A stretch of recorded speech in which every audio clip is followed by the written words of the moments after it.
Next meeting is December 21st. Pat Pacos doing the job. They have some new members who are officers.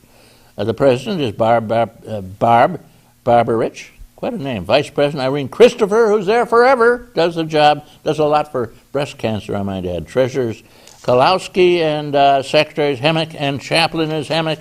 Everybody does more than one job at the senior clubs. And now we have some more. They tell me no more. My news time is over. It's now time for John Hamels, but first we'll have a public service announcement. This is just for you.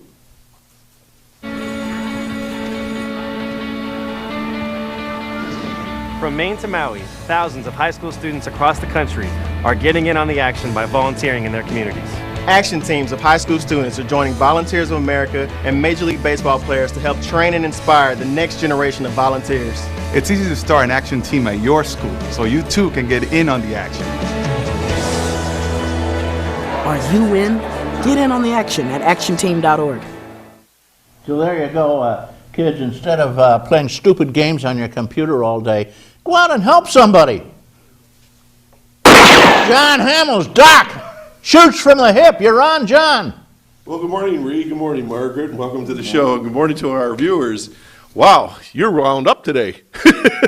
Well, it is Saturday. Well, it is Saturday, and it's his time. Well, good morning, everybody. Just a few notes before I get to where I want to talk about. But if I know it's going to be hard to believe, Reed, but if you happen to see my wife, I know she doesn't even look the part, but tomorrow we're going to be celebrating our 30th anniversary. How's that? Barb looks like a kid. I know. It's unbelievable. You look like you're ready for the grave. I know. You got one leg in the grave. Thank you, Reed. And she looks like a kid. It's like I thought she was your daughter when I first met her. I know. It's hard to believe. I like the younger women.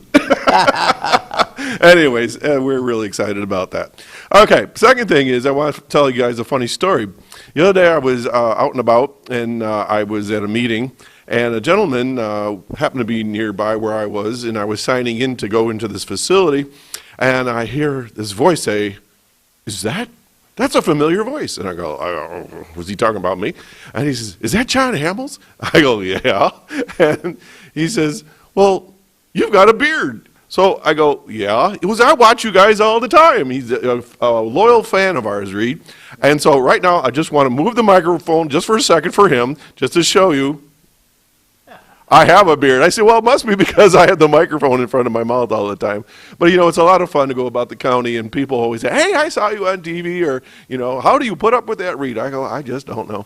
But anyways, we have a lot of fun here. So anyways, thanks for the audience that come up and talk with me, and I appreciate that.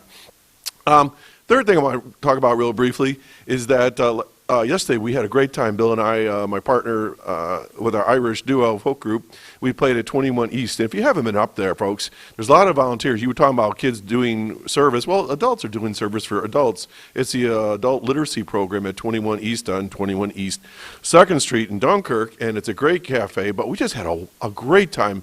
The director up there, Amanda, was doing Irish jig dancing with us, and people were singing. We were playing American folk songs and that. So there's really some great stuff out in Chautauqua County, even though we're sort of in a down cycle right now with a lot of things going on, but there's some fun stuff out. Now, Reed, the only thing, I'm just going to touch on this subject because I don't want to go into a full bore on this, but I want you to know that, we've been watching the county home situation, and we've done due diligence. We've been talking about that, and it seems like now they're taking a look, and they've slowed things down. But the other issue that I think we need to keep an eye on, and I'm not going to talk about it at length right now, but it would be in the category of good neighbor policy. The county landfill, and I don't know if you folks saw the article yesterday or the last couple articles, but it's a situation where you got hardworking people doing the job of taking care of our garbage, and yet, as a good neighbor, there's the situation. There's people next door, down the road, who say, "Hey, there's some things going on here that aren't so cool. Some odor, garbage flying around, that sort of thing." So. I just want you all know that when either next time or when we get into the new year, I'm going to really dig into this topic, and we're going to talk a little bit more about it, Reed. Okay. So back to you, John Hamels. Thank you very much. Good comments. That landfill is the largest landfill that has available space in the eastern United States. It was built, incidentally, put into operation by Bill Parment when he was a county planner. He was our assemblyman right up until a couple months ago. And we can certainly thank him for that. And yes, garbage fill landfills are not the neatest little places in the world, obviously. They take tons of our old garbage, and the old garbage has a bad habit of smelling. It smells bad, and sometimes there's papers and stuff go flying around, and I would not like to be a neighbor. I'd move. But they can do a lot of things to prevent that. They can do things to prevent the garbage, the stuff that accumulates poisons from getting in the system. They line it with rubber and a lot of other things such as that to make our garbage landfill a better place for everybody. Another moment here, we have a guest. Yeah, and Margaret, did you ever think you were going to get on the air, or you think we're just going to talk and talk? Oh, I'm having a good time listening. Yeah, I'm glad to see you're so excitable, because this is what I hate, when people just sit back and do nothing. When I see what how the Congress is throwing the seniors under the bus, it just fries me, because seniors are fragile. They haven't got the ability to go out and find another job when they cut your Social Security back over less than half through inflation, and now no COLA, phony figures and nonsense. It's just outrageous. And our seniors are, at this point, reaching a point where they're losing less, getting less and less health care, and less money left over after their drugs and things they have to buy food. And it's just outrageous what they're doing, and they don't care. Congress is of the rich, for the rich, and by the rich, and you know it. You know what? Why don't we start a third party? I don't know. The third parties never make it. What we got to do is throw every congressman out, according to the email I get every week. Well, just everybody vote the congressman out. Start over. Get new people in and say, you guys now, we're seniors, we control elections, we vote. And we will throw you out in 2 years if you screw us again. And that's the way it should be. Not that seniors are the only people. They're screwing the whole middle class of America right now. I know. And I can use the word screw because the President of the United States uses it on TV. George H.B. Walker, I might add. Margaret, you are an editorialist. You write editorials. You wrote one this week, right? In the Dunkirk Yes, Disturber. it's in today's paper. Okay. In the today's paper, and remember today is December 10th, 3 days after the day of infamy, Pearl Harbor, which they knew about. They just let it happen to bring us into the war, according to the historians now. You wrote a recent article, which I wanted to bring to everybody's attention, about how the war on drugs, so-called war, it's a laughable war. There is no war, it's over. We're just spending billions and hundreds of billions of dollars putting people in jail, felonizing half our kids, our young people. You know, half the young people smoke pot. Did you know that in college? Half of the adults smoke pot. Or take some sort of thing, and they made this, Congress decided to make this illegal, even in states where they said it is legal, medicinally and other ways. Oh no, the federal wants to put you in jail, to felonize you, so that they can control you for smoking a little grass. I mean, a guy goes to a bar, he says, give me a double scotch, and the guy next to him pulls out a marijuana cigarette smoke. They grab the kid with the marijuana, put him in jail, felonize him, give him a criminal record. What's the difference, for God's sake? And this war is costing you billions. You know, half the people over in our county jail right here are in for drug-related crimes. We're paying for that, 80 grand a year, buddy. If we can really figure out how much it costs for each prisoner. Yeah, meaningless stuff. And some people use coke, some people use opium, some people use heroin.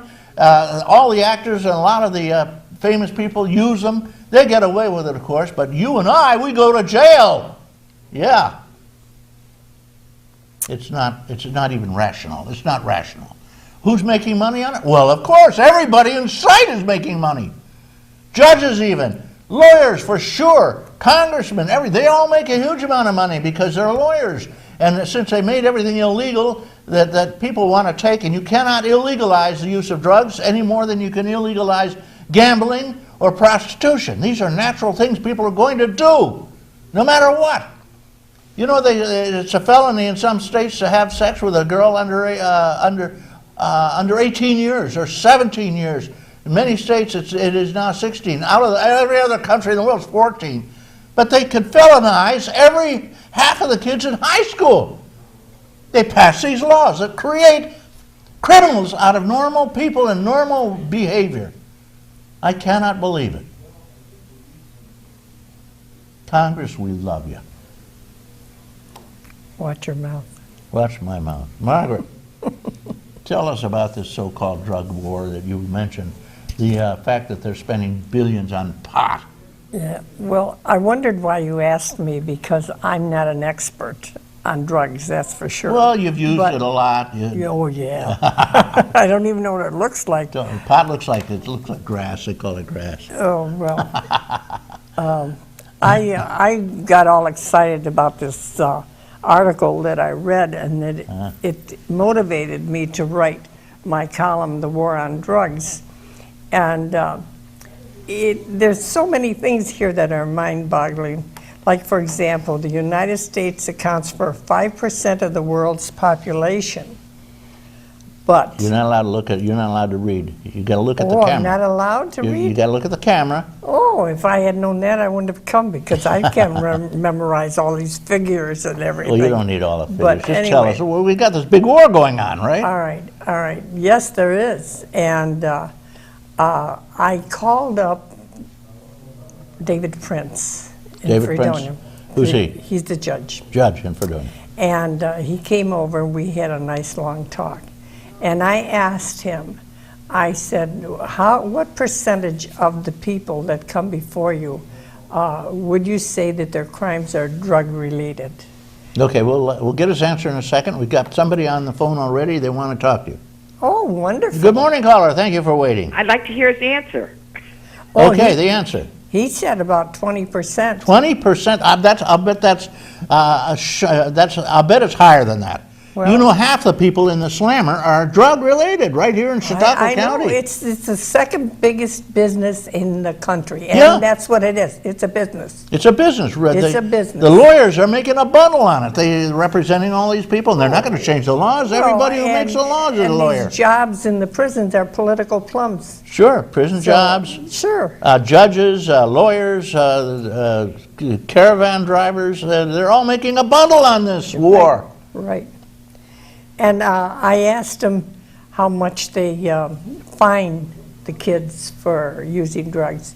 And he said it goes from $250 for the lesser crimes For the nothing, yeah. and up to $500. And if it's a serious crime, it goes up to $1,000 plus a state tax for $205. Now, where the state comes in, why they should be Gotta make Getting- your money somewhere. Yeah, well, this Yeah. is not the Empire State, it's the Vampire State. Oh, I like that. Yeah. You're the Well, Vampire State. You know, and this is very, very serious. Now, I want to know because I've often said one way to stop the drug problem is to fine them so heavily that they can't afford it, you know? But they already are getting fined heavily. You know, Margaret, I met a guy, I was running for office in Suffolk County, New York, when I was living on Long Island, and I campaigned at the railroad, and I met a guy, and I said, will you vote for me? He said, I can't. I said, why not? He said, because I was caught with a marijuana cigarette. I said, what? He said, and under the Rockefeller laws, I received life in prison for having one cigarette with him. And he said, what they do, of course, is put you on probation immediately, but I cannot vote, I can't get a job, I can't, because, you know, I'm a felon, Right, and I can't right. get Exactly. any kind of a state job. Most companies won't hire somebody who has a felony record, and I cannot run for office. I cannot do a lot of things. They've ruined my life for this one doobie, which everybody in the country is using. Yeah, and if you're a college kid and you're on a student loan, you lose it immediately. Sure, they take away everything. Yeah, and you have that on your record. Try to get a job. Right. So, But you're suddenly a drug addict Well, because you somebody's smoked on the phone. marijuana cigarette.